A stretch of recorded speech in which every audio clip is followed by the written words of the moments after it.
சரி நீ வை, நான் பாத்துக்கிறேன். ஆமா, மத்தியானம் ஏதோ பொண்ணை பைக்ல கூட்டிட்டு போனீங்களாமே, எனக்கு உளவுத்துறையில இருந்து ரிப்போர்ட் வந்திருக்கு. அது வந்து இப்ப எதுக்கு பயப்படுறீங்க? இது ட்ரெண்டிங்கான காலம். ஒரு பொண்ணை பைக்ல கூட்டிட்டு போறதுலாம் ரொம்ப சர்வசாதாரணமான விஷயம். அது ஒன்றும் அவ்வளவு பெரிய குழப்பத்தெல்லாம் இல்லைங்க. நிஜமாதான் சொல்றியா? சரி, அந்த பொண்ணு பேர் என்ன? பிரியா. நானே உன்கிட்ட சொல்லலாம்னு இருந்தேன்.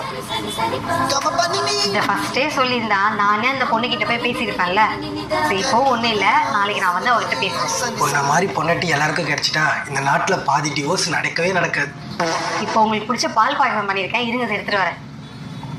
ஏய், இந்த மாதிரி பாயசம் என் லைஃப்ல நான் குடிச்சதே கிடையாது. வேற லெவல்ல இருக்கு. இனிமேல் நீ நினைச்சாலும் குடிக்க முடியாது.